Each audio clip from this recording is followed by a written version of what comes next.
سردی کے ساتھ گرمی بھی ہے، نرمی کے ساتھ سختی بھی ہے۔ ان مع العسر یسرا ان مع العسر یسرا، یسر کے ساتھ عسر ہے، عسر کے ساتھ یسر ہے۔ لیکن انسان نفسیاتی طور پر متاثر جو ہوتا ہے زیادہ، وہ تکلیف سے ہوتا ہے، دکھ سے ہوتا ہے۔ خوشی آتی ہے تو وہ ایسے گزر جاتی ہے، اس کا وقت کا بھی پتہ نہیں چلتا گزرتے ہوئے، بڑی تیزی کے ساتھ وقت گزر جاتا ہے۔ لیکن غم کا معاملہ ہو جائے تو ایک ایک لحظہ جو ہے وہ بڑا کٹھن ہو جاتا ہے، بڑی مشکل سے گزرتا ہے۔ تو انسان کے احساسات پر زیادہ جو اثر آتا ہے وہ دکھ کا آتا ہے۔ بعض فلسفے دنیا میں ایسے ہیں کہ جنہوں نے اس دکھ، خاص طور پر جو حساس انسان اس کو محسوس کرتا ہے، اس کے اعتبار سے یہ کہا ہے کہ دنیاوی زندگی نرا دکھ ہی دکھ ہے۔ آپ کو معلوم ہے کہ تعداد انسانوں کی بہت بڑی تعداد ہے جو بدھ مت کی پیروکار ہے، اور بدھ مت کا کلمہ طیبہ یہ ہے، یعنی یہ ان کا اصل الاصول ہے، جیسے ہمارے دین کا اصل الاصول ہے لا الہ الا اللہ محمد رسول اللہ، کلمہ طیبہ۔ ان کا جو کلمہ طیبہ وہ یہ سروم دکھم، سب دکھ ہی دکھ ہے، سب مصیبت ہی مصیبت ہے۔ انسانی زندگی جو ہے وہ تو صرف دکھوں سے اور تکلیفوں سے عبارت ہے۔ اسی کو غالب نے بھی کہا ہے، آپ نے یہ شعر غالب کا میں نے بہت سے دروس میں سنا ہوگا کہ قید حیات و بند غم اصل میں دونوں ایک ہیں۔ یہ قید حیات ہے، ابھی آپ حدیث سن رہے تھے، الدنیا سجن المومن، مومن کے لیے یہ دنیا کی زندگی جو ہے جیل خانہ ہے، یہ قید ہے، قید حیات۔ جیسے جیل میں آدمی اپنی مرضی سے نہیں جاتا، بھیجا جاتا ہے، اپنی مرضی سے نہیں نکلتا بلکہ نکالا جاتا ہے، اسی طرح لائی حیات آئے قضا لے چلی چلے، اپنی خوشی سے آئے نہ اپنی خوشی چلے۔ تو دنیا کی زندگی جو ہے وہ واقعتاً ایک اعتبار سے قید خانہ ہے۔ قید حیات تو بند غم اصل میں دونوں ایک ہیں۔ جب تک یہ زندگی رہے گی غم بھی لگا رہے گا، تکلیفیں لگی رہیں گی، مصائب آتے رہیں گے، انسان کو دکھوں کا سامنا رہے گا، واسطہ رہے گا۔ موت سے پہلے آدمی غم سے نجات پائے کیوں؟ ظاہر بات ہے جب تک زندگی ہے تو غم ہے، تو موت سے پہلے نجات نہیں مل سکتی۔ اگرچہ اس کے بعد کا اگلا مرحلہ جو ہے، جو حقیقت کو جاننے والے ہیں وہ تو جانتے ہیں کہ اس کے بعد تو غم کا اور بڑا کڑا مرحلہ آنے والا ہے۔ اب تو گھبرا کے یہ کہتے ہیں کہ مر جائیں گے، مر کے بھی چین نہ پایا تو کدھر جائیں گے؟ اگر اللہ ہمیں معاف فرمائے، اپنی رحمت اور مغفرت سے ہمیں ڈھانپ لے، جیسے کہ حضور نے فرمایا الا یتغمدنی ربی برحمتہ، حضور نے فرمایا کہ کوئی انسان بھی محض اپنے اعمال کی بنیاد پر جنت میں نہیں داخل ہو سکے گا جب تک کہ رحمت خداوندی دستگیری نہ کرے۔ کسی صحابی نے بڑی ہمت کی، بڑے جرأت کا معاملہ کیا، پوچھ لیا کیا حضور آپ بھی؟ ظاہر بات ہے آپ بھی انسان ہیں، آپ بھی بشر ہیں، قرآن مجید میں کہلوایا گیا ہے وَإِنَّمَا أَنَا بَشَرٌ مِثْلُكُمْ۔ تو اگر آپ کہتے ہیں کوئی انسان جنت میں داخل نہیں ہو سکے گا محض اپنے اعمال کی بنیاد پر جب تک کہ رحمت خداوندی دستگیری نہ کرے، تو کیا آپ بھی اس قاعدہ کلیہ میں شامل ہیں؟ آپ نے فرمایا ہاں میں بھی، الا یتغمدنی ربی برحمتہ، جب تک کہ میرا رب مجھے اپنی رحمت سے ڈھانپ نہیں لے گا میں بھی جنت میں داخل نہیں ہو سکوں گا۔ تو اس اعتبار سے اللہ تعالیٰ وہاں ہمیں بچا لے، لیکن جو وہاں نہیں بچایا گیا، اب ظاہر بات ہے کہ اس کے لیے جو مصیبت ہے وہ تو پھر دائمی ہے، ابدی ہے، دکھ ہی دکھ ہے۔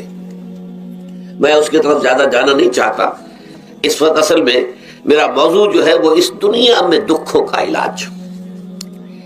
اب اس اعتبار سے غور کیجئے، دکھ دو قسم کے ہیں۔ قرآن مجید پر جتنا میں نے غور کیا، دکھ ایک تو وہ ہے کہ جو ناگہانی طور پر آ جاتے ہیں، اس میں ہماری کسی غلطی کو دخل نہیں ہوتا۔ وہ کوئی آفت سماوی ہے، کوئی زلزلہ آ گیا ہے۔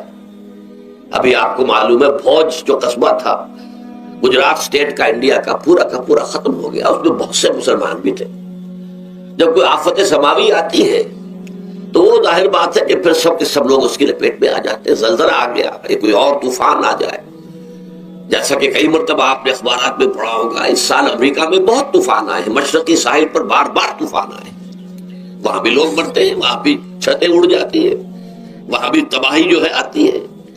اس حوالے سے ایک تو ہے وہ ناگہانی آفات، آفت ارضی ہو یا آفت سماوی ہو. زلزلہ ہے یا آفت ارضی ہے، طوفان آ گیا ہے، کوئی سائیکلون آ گیا یا آفت سماوی ہے، یا کوئی آسمان سے بڑا سا پتھر آ جائے. آپ کبھی کبھی اخبارات میں پڑھتے ہوں گے کہ ایک بڑی چٹان پاس سے گزر گئی، بہت بڑی خلائی چٹان جو ہے زمین کے قریب سے ہو کر گزر گئی، زمین بچ گئی، ورنہ اگر وہ زمین سے ٹکرا جاتی تو نہ معلوم کتنا بڑا یہاں پر تباہی کا معاملہ ہوتا. بڑے بڑے جو ہے شہاب گرتے رہے زمین کے اوپر، بڑی بڑی تباہی آتی رہی ماضی میں. تو ایک تو یہ ہے، اور ان میں بھی تقسیم کیجئے یہ ناگہانی تکلیف، ناگہانی مصیبت، یا کوئی آفت سماوی یا آفت ارضی. اس کی بھی پھر دو قسمیں ہو گئی. ایک وہ کہ جو افراد کو متاثر کرتی ہے انفرادی سطح پر. آدمی سڑک پر جا رہا تھا، پیچھے سے آ کر کسی گاڑی نے ٹکر ماری، گر گیا، ٹانگ ٹوٹ گئی. اب ظاہر بات ہے کہ اس میں اس کا کوئی قصور نہیں ہے، یہ اللہ تعالیٰ کی طرف سے بات آ گئی ہے. یا یہ کہ کوئی اگر اجتماعی سطح پر آیا، جیسا کہ زلزلہ ہے، یا جیسا کہ کوئی سائیکلون ہے، کوئی بڑا طوفان ہے، بہت بڑے فلڈز آ گئے ہیں. اس وقت بھی موزمبیق میں بہت بڑا فلڈ آیا ہوا ہے، ساؤتھ افریقہ میں، اور افریقہ میں پچھلے سال بھی بہت بڑا فلڈ آیا تھا، بڑی تباہی آئی تھی، آ رہا. تو یہ آفت سماوی یہ ظاہر بات ہے کہ اجتماعی سطح پر آتی ہے، بڑی بڑی مقدار میں، تعداد میں لوگ متاثر ہوتے ہیں، لاکھوں لوگ بے گھر ہو جاتے ہیں، ہزاروں آدمی مارے جاتے ہیں. تو پہلی شکل جو ہے دکھ کی، جیسا کہ میں نے عرض کیا، وہ ناگہانی دکھ، کوئی آفت ارضی، کوئی آفت سماوی، خواہ وہ انفرادی ہو خواہ اجتماعی. اس کے ضمن میں کیا علاج ہے؟ ظاہر بات ہے کہ اس کا علاج یہ تو نہیں ہو سکتا کہ آپ اس کو ختم کر سکیں. انگریزی کا ایک محاورہ ہے، What cannot be cured must be endured. جو چیز جو ہے جس کا علاج نہیں ہو سکتا وہ تو برداشت کرنی پڑے گی. بعض بیماریاں بھی ایسی ہیں، ڈائبٹیز ہو گئی ہے، شوگر کا مرض ہو گیا، ڈاکٹر آپ کو بتائے گا کہ بھائی اب یہ مرض جائے گا نہیں، اب آپ کو اس مرض کے ساتھ ہی اپنے آپ کو ایڈجسٹ کر کے اپنی غذا وغیرہ اس کے مطابق طے کر لیجیے، ورنہ یہ کہ یہ نہ سمجھیے کہ یہ مرض چلا جائے گا. تو what cannot be cured must be endured. لہذا ان آفت سماوی و ارضی، چاہے وہ انفرادی سطح پر متاثر کرتی ہوں انسانوں کو، اور چاہے اجتماعی سطح پر، اس کا تو علاج ایک ہی ہے. عربی میں بھی ایک محاورہ یہ ہے کہ کسی نے پوچھا تھا کہ بچھو کے کاٹے کا کیا علاج ہے؟ البکاء الی الصباح، رات کو اگر کاٹا ہے کسی بچھو نے تو روتے رہو صبح تک، یہ علاج ہے، اس کا اور کوئی علاج ہے ہی نہیں. تو جو چیز لا علاج ہے اسے برداشت کرنا. گویا کہ یہاں جو اصل شے ہوگی کہ دنیاوی آفات، ارضی و سماوی آفات، ناگہانی آفات، ناگہانی مصیبتیں، ان کے ضمن میں ہمیں ایسی شے کی ضرورت ہے جو ہمارے اندر برداشت پیدا کر دے، اس کو جھیلنا آسان بنا دے، ہم اس کی وجہ سے بجھ کر نہ رہ جائیں، ہماری ہمتیں جواب نہ دے جائیں، ہمارا ارادہ ختم نہ ہو جائے، ہمارا حوصلہ پست نہ ہو جائے، بلکہ برداشت ہو، جھیلنا ہو، تحمل ہو. ابھی بٹر صاحب کہہ رہے تھے اللہ تعالیٰ ذرا سا متحمل ہے. میں نے کہا یہ بہت غلط بات کہہ رہا، اللہ بہت متحمل ہے. وہ ذرا سا تو یوں سمجھیے کہ ان کے کہنے کے انداز میں یہ بات آ گئی، ذرا سا رحیم بھی ہے. نہیں، وہ بہت رحیم ہے، بہت متحمل ہے، بہت حلیم ہے. لیکن یہ کہ ہمیں یہ جو آفات سماویہ اور ارضیاں ہیں جو ہمارے اوپر آ جاتی ہیں اللہ کی طرف سے، ان کے ضمن میں ذہنی ایک ایٹیچیوڈ پیدا ہو جائے، سوچ کا ایک خاص رخ بن جائے، انسان کے احساسات ایک خاص طرز پر ڈھل جائیں، تو پھر ان کو برداشت کرنا آسان ہو جاتا ہے. اور وہ کیا ہے؟ وہ ہمارے ایمان کا لازمی تقاضا ہے. ایمان ہمیں یہ بتاتا ہے کہ کوئی مصیبت زمین میں آتی ہے نہ تمہاری جانوں پر آتی ہے بغیر اذن رب. جو کچھ آ رہا ہے اللہ تعالیٰ کے فیصلے سے آیا ہے. یہ کوئی اندھا بہرا مادہ نہیں ہے، یہ کوئی اندھا بھینسا نہیں ہے کہ اس نے آ کے آپ کو ٹکر مار دی ہے. نہیں، یہ تو سمیع اور بصیر، علیم و خبیر اللہ اور حکیم اور قدیر اللہ کا فیصلہ ہے.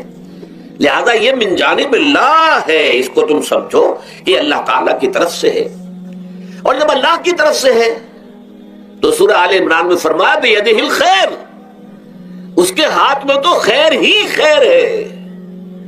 یعنی بظاہر تمہیں محسوس ہوتا بھی ہو کہ یہ میرے لیے تکلیف دہ بات آ گئی ہے، تو اس کو یوں سمجھو کہ اس کا نتیجہ جو میرے حق میں نکلے گا وہ خیر ہوگا. فوری طور پر تو تکلیف ہے، مجھے اچھی نہیں لگ رہی، ناگوار ہے، لیکن نتیجہ اس کا خیر نکلے گا. جیسے بچہ بیمار ہے، ماں اس سے دوا پینے پر مجبور کر رہی، کڑوی دوا ہے، وہ تو سمجھتا ہے مجھ پر بڑا ظلم ہو رہا ہے. یا آپ لے گئے اسے ڈاکٹر کے ہاتھ ٹیکا لگوایا ہے، وہ تو چیخ رہا ہے، رو رہا ہے، لیکن آپ کو معلوم ہے، کاش اسے بھی معلوم ہو جائے کہ یہ میرے خیر کے لیے، میرے بھلے کے لیے. اگر اسے یہ معلوم اور محسوس ہو جائے تو اس کی تکلیف اس کے اندر بہت کمی آ جائے گی، وہ سہار لے گا، اس کو وہ برداشت کرے گا. اس حوالے سے اس کا جو ہمارے دین میں اس کا نام ہے، اس ذہنی کیفیت کا، ان احساسات کا، اسے ہم کہتے ہیں تسلیم و رضا. جو کچھ آ رہا ہے اللہ کی طرف سے آ رہا ہے، لہذا سر تسلیم خم ہے. اے اللہ ہم قبول کرتے ہیں، رضا، ہر حال میں تیری رضا پر راضی ہے، جو تیرا فیصلہ ہے ہمیں بصر و چشم قبول ہے. تسلیم و رضا، ہم بھی تسلیم کی خو ڈالیں گے. بے نیازی تیری عادت ہی صحیح.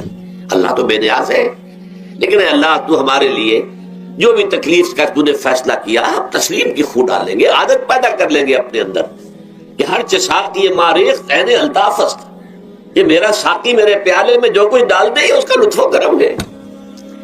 یہ مقام رضا ہے. یہ ایمان کا ایک ایسا تقاضا ہے کہ جس کو ہم کہیں گے ایمان کی حلاوت، ایمان کی مٹھاس. اگر آپ کا منہ کڑوا ہو جائے تو آپ چینی کھاتے ہیں تاکہ منہ کا ذائقہ ٹھیک ہو جائے. اگر تکالیف کی وجہ سے، دکھ کی وجہ سے آپ کے احساسات کے اندر کوئی خرابی پیدا ہو رہی ہے، یہ جو مقام رضا ہے، یہ اس کے لیے قند ہے، یہ اس کے لیے چینی ہے، یہ اس کے لیے شہد ہے، یہ اس کی تلخی کو ظاہر کر دینے والی شیء ہے کہ اللہ تیری رضا پر راضی، راضی برضائے رب. اب اس کے ضمن میں سمجھئے، یہ تو اصولی بات میں نے آپ کو بتا دی. اس کی 3 کیفیات ہو سکتی ہے کیوں اللہ کی طرف سے یہ چیزیں آتی ہیں. سب سے پہلی شے ہے، اب وہ جو آیات میں نے سنائی تھی وہ سن لیجئے پہلے ترجمہ. سورہ تغابن میں فرمایا ما صاب من مصیبت الا باذن اللہ. دیکھو کوئی مصیبت تم پر نہیں آ سکتی، نہیں آتی مگر اللہ کے اذن سے. وَمَن يُؤْمِن بِاللَّهِ، اور جو شخص اللہ پر ایمان رکھتا ہو، یہدِ قلبہ، اللہ اس کے دل کو ہدایت دے دیتا ہے، اس کے دل کو سکون عطا کر دیتا ہے. وہ راضی برضائے رب ہو جاتا ہے. اس میں شکوہ نہیں رہتا، اس میں شکایت نہیں ہوتی، اس میں تلخی نہیں ہوتی. کیوں ہو گیا، کیسے ہو گیا، کیوں ہو گیا، نہیں ہونا چاہیے، نہیں. یہ سارا جو پیچ آدمی کھاتا رہتا ہے نا، اندر ہی اندر وہ جو پیچ کھا رہا ہے، یہ سب پیچ سے نجات مل گئی. برو کشید سے پیچا کے ہستبود مرا، چے اقدہا کے مقام رضا کشود مرا. یہ پیچ کھانا جو ہے، پیچا کے ہستبود، اس سے اللہ تعالیٰ نے مجھے نجات دے دی ہے مقام رضا کے ذریعے سے. کتنے بڑے بڑے عقدے میرے حل ہو گئے اس مقام رضا سے. چے اقدہا کے مقام رضا کشود میرا، میرے تو بہت سے عقدے اس سے حل ہو گئے. اس حوالے سے ایک موٹی بات تو یہ ہو گئی، لیکن اب اس کو 3 حصوں میں تقسیم کیجئے. پہلی بات یہ کہ یہ اللہ کی طرف سے آزمائش کے طور پر آتے ہیں. آزمائش، میرا بندہ اس پر صبر کرتا ہے یا نہیں، یا میرے خلاف بکواس کرنے پر آمادہ ہو جاتا ہے. اللہ تو ایسا ہے، اللہ نے تو ہم پر کبھی کرم کیا ہی نہیں ہے، اللہ تو ظالم، معاذ اللہ معاذ اللہ معاذ اللہ. کہیں ایسا تو نہیں.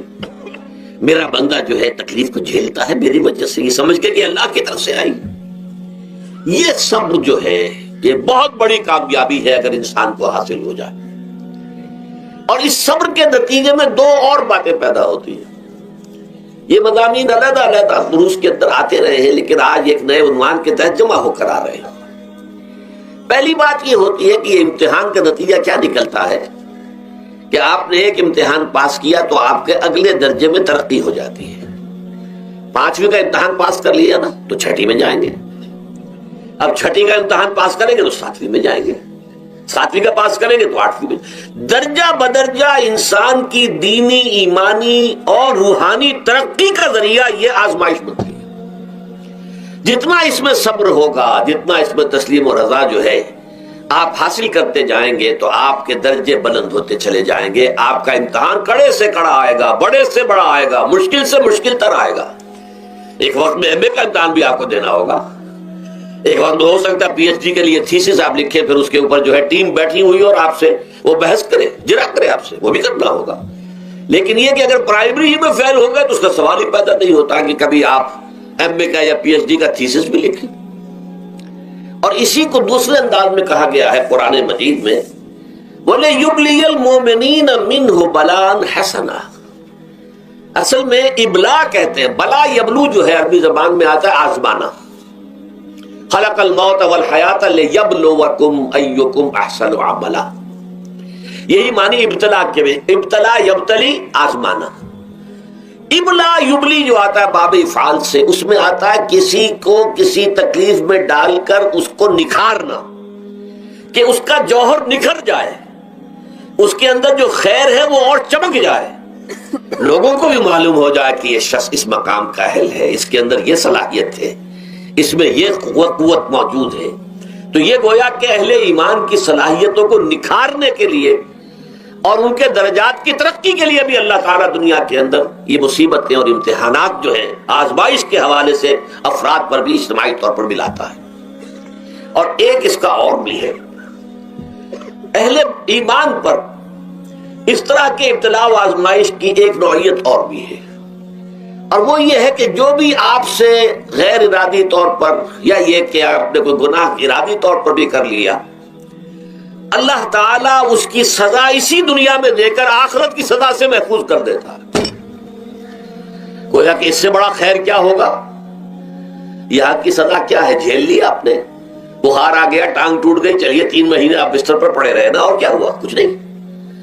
لیکن یہ کہ آخرت کی سزا ملتی ہے بہت عظیم ہوتی ہے، لہذا کفارہ بناتا ہے اللہ تعالیٰ ان گناہوں، جو بھی گناہ ہو گئے ہیں، غلطیاں ہو گئی ہیں، ان کا کفارہ اللہ تعالیٰ بندہ مومن کے لیے، حضور کی ایک حدیث ہے، اس کا متن مجھے اس وقت یاد نہیں ہے، کہ مومن کا معاملہ عجیب ہے، اسے کوئی تکلیف پہنچتی ہے صبر کرتا ہے، وہ اس کے گناہوں کا کفارہ بن جاتا ہے، اور اگر کوئی خوبی ملتی ہے اس پر اللہ تعالیٰ کا شکر ادا کرتا ہے، اس کے درجات بلند ہو جاتے ہیں۔ تو یہ معاملہ جو ہے اللہ تعالیٰ کی طرف سے بندہ مومن کے حق میں خیر، کہ در حقیقت اس کے ان گناہوں کی پاداش کہ جو اس نے یہاں کر لیے ہیں، یہی دنیا میں دے کر دھو دیا جائے، پاک کر دیا جائے۔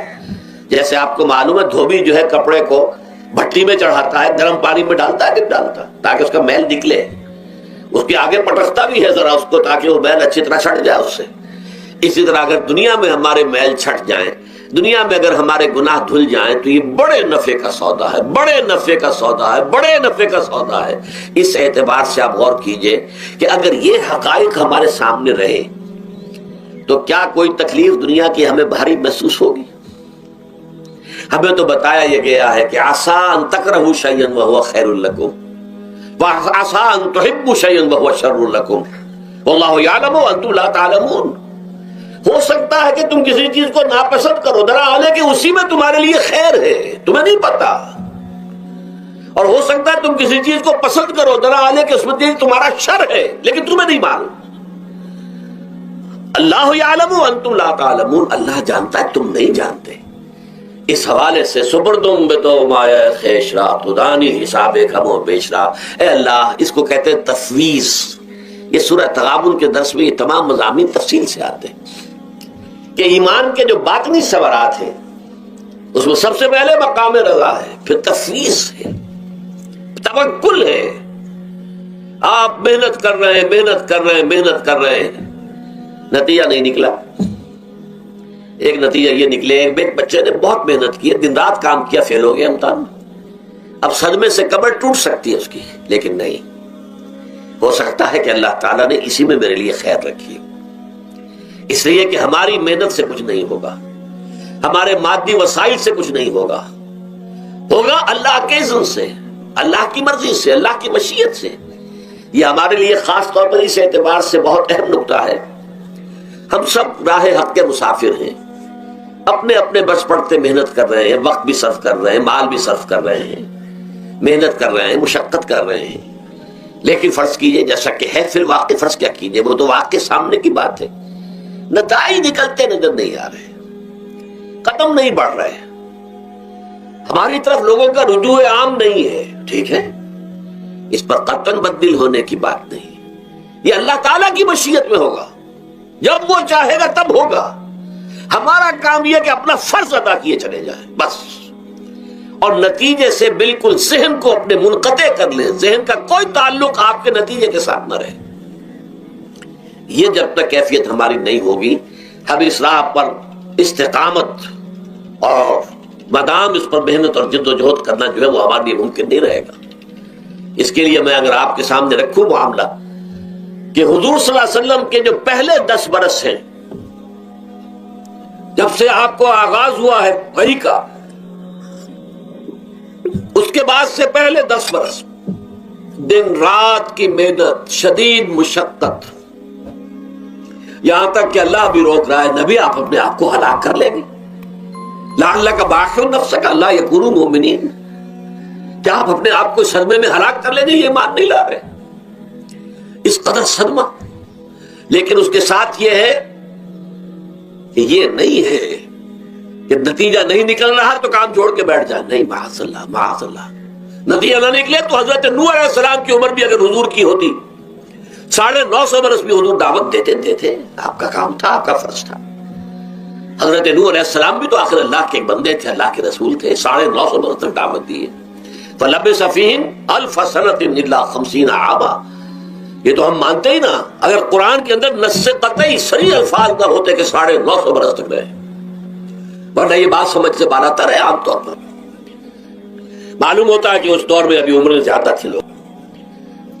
بہرحال جو میں نے عرض کیا تھا کہ دکھ جس سے انسان متاثر ہوتا ہے، اس کی ایک قسم وہ ہے کہ جو ہمارے ارادہ اور اختیار سے باہر، اللہ کی مشیت سے، اللہ کے اذن سے، اللہ کی مرضی سے آتا ہے، اس کے لیے ہمارا کام صرف برداشت ہے، جو شے بھی ہمیں برداشت کی صلاحیت عطا کر دے وہی اس کا علاج ہے۔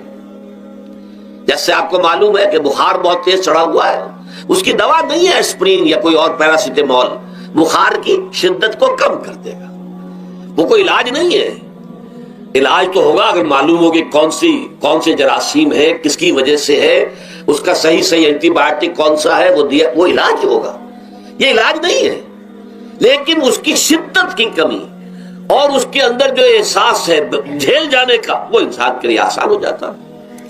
یہی مضمون آیا ہے سورہ حدید میں بھی، ما اصاب من مصیبت فی الارض ولا فی انفسکم، یہاں کھول دیا اس مضمون کو۔ میں نے عرض کیا تھا نا کہ یہ آفت سماوی بڑے پیمانے پر بھی ہو سکتی ہے، زمین میں یعنی زلزلہ آ گیا، فلڈ آ گیا، طوفان آ گیا، ولا فی انفسکم، خاص تمہاری جان میں، تمہیں بخار ہو گیا، تمہیں ٹی بی لگ گئی، تمہیں کوئی اور بیماری آ گئی، تمہیں کینسر ہو گیا، معاذ اللہ ثم معاذ اللہ، ہوتا ہے، آخر ہوتا ہے، دنیا میں انسانی زندگی کے ساتھ یہ ساری چیزیں لگی ہوئی ہیں۔ لیکن یہ چیزیں ما اصاب من مصیبت فی الارض ولا فی انفسکم، نہیں پڑتی تم پر کوئی پڑنے والی کوئی مصیبت، کوئی تکلیف، نہ پوری زمین میں بڑے پیمانے پر، نہ تمہاری جانوں میں انفرادی سطح پر، الا فی کتاب من قبل ان نبراها، مگر یہ کہ وہ تو ایک کتاب میں، کتاب اللہ کے علم کی کتاب، ام الکتاب، اس میں پہلے سے درج موجود ہے، یہ الرٹ اپ نہیں ہو گیا، یہ اچانک نہیں ہو گیا۔ آپ اچانک سمجھتے ہیں کہ صاحب میں تو جا رہا تھا، اچانک ٹرک نے آ کے مجھے دھکا مار دیا، اچانک کوئی شے یہاں نہیں ہوتی، اس کائنات میں پتا تک نہیں ہلتا جب تک کہ اس نے رب نہ ہو، اچانک کا کیا سوال؟ تو در حقیقت جو ہوتا ہے وہ اللہ تعالیٰ کے علم میں پہلے سے ہے، علم کامل، ما کان وما یکون، جو کچھ ہوا ہے، جو کچھ ہوگا، مستقبل، ماضی، کل کا کل آنے واحد میں اللہ کے علم میں موجود ہے۔ لہذا یہاں اچانک کچھ نہیں ہوتا، جو بھی آیا ہے اللہ کے اذن سے آیا ہے، اور یہ پہلے سے اللہ کے علم کے اندر موجود تھا، لکھا ہوا تھا، الا فی کتاب من قبل ان نبراها ان ذلک علی اللہ یسیر۔ یہ تمہیں تو مشکل نظر آئے گا لیکن اللہ پر بڑا آسان ہے، اللہ کا علم کامل، ما کانا ما یکون کو حاوی ہے، لِكَيْ لَا تَأْسَوْا عَلَىٰ مَا فَاتَكُمْ، تاکہ تم افسوس نہ کیا کرو ان چیزوں پر جو تم سے چھوٹ جائیں، جاتی رہیں، چھن جائیں۔ کوئی موقع تھا ہاتھ سے نکل گیا، کوئی دولت تھی اس پر ڈاکہ پڑ گیا، کوئی اور مصیبت ہے وہ آ گئی، کوئی عزیز فوت ہو گیا، اکلوتا بیٹا تھا فوت ہو گیا، وغیرہ وغیرہ۔ ما فاتکم، فات سے ہی فوتیدگی ہے نا، جو شے بھی نکل جائے، چلی جائے، ہاتھ سے جاتی رہے، چاہے وہ کوئی آپ کا عزیز تھا جو فوت ہو گیا تو آپ کے ہاتھ سے نکل گیا، یا کوئی مال تھا جو آپ کے قبضے سے نکل گیا، ڈاکہ پڑ گیا، چوری ہو گئی، نقصان ہو گیا کاروبار میں بہت بڑا، اس پر افسوس نہ کیا کرو۔ اگر افسوس کرو گے تو اس کا مطلب کیا ہوگا کہ تمہیں اللہ پر اعتماد نہیں ہے، یا تم سمجھتے ہو کہ اللہ کے سوا بھی کوئی ہے جو یہ کام کر سکتا ہے۔ کائنات میں تو ایک ہی کی مرضی چلتی ہے، وہ ہے اللہ۔ لہذا اگرچہ وہ کسی کے ذریعے سے تکلیف آپ کو پہنچی ہے، کسی نے آپ کو پتھر مارا ہے، وہ پتھر ہو سکتا ہے آپ کو نہ لگتا، لگ گیا ہے تو اللہ کے فیصلے سے لگا ہے، اس کا باپ بھی نہیں پتھر مار سکتا آپ کو اگر اللہ کا اذن نہ ہو۔ لہذا آپ پتھر مارنے والے کو بھی مجرم سمجھیے، ٹھیک ہے، اس سے بھی قصاص لینے کا آپ کو حق ہے، لیکن یہ جان لیجئے کہ جو آیا ہے پتھر وہ اذن رب سے آیا ہے۔ اب ظاہر بات ہے کہ اگر یہ کیفیت ہوگی تو غصہ اتنا نہیں ہوگا اس شخص پر کہ جس نے یہ کام کیا ہے، بلکہ ہو سکتا ہے آدمی مسکرا کے رہ جائے، جیسے کہ وہ میں واقعہ سناتا رہا ہوں اپنے دروس میں کہ ایک درویش منش آدمی جا رہا تھا، جو رب کرے سو ہو، جو رب کرے سو ہو، جو رب کرے سو ہو۔ کسی شخص نے پتھر اٹھا کر دے مارا، اس کے سر پہ لگ گیا کہ اس نے پیچھے پلٹ کر دیکھا کس نے مارا ہے۔ اس نے کہا مجھے کیا دیکھتے ہو، جو رب کرے سو ہو، یہ تو رب کے مارے سے۔ اس نے کہا مجھے تو یہ پتھر رب کے مارے ہی لگا ہے، لیکن میں دیکھ یہ رہا تھا بیچ میں کس کا منہ کالا ہو گیا، اپنے لیے کس نے ایک گناہ کما لیا، اپنے لیے کس نے ایک مصیبت جو ہے وہ مول لے لی، وہ بیچ میں تم آ گئے ہو۔ پتھر اللہ کی طرف سے آیا ہے، لیکن اس کا عذاب، اس کا وبال تم پر آ جائے گا۔ بہرحال یہ تو میں نے عرض کیا آپ کے سامنے، وہ چیزیں کہ جو آ جاتی ہیں، وہ تکالیف، وہ مسائل جو اللہ کی طرف سے من جانب اللہ ہے، اس میں آپ کسی کو مورد الزام نہیں ٹھہرا سکتے، وہ آپ پر آ گیا۔ دوسری تکلیفیں وہ ہیں جن کے لیے فارسی میں کہتے ہیں خود کردہ، اپنے ہاتھوں جو مصیبتیں آتی ہیں۔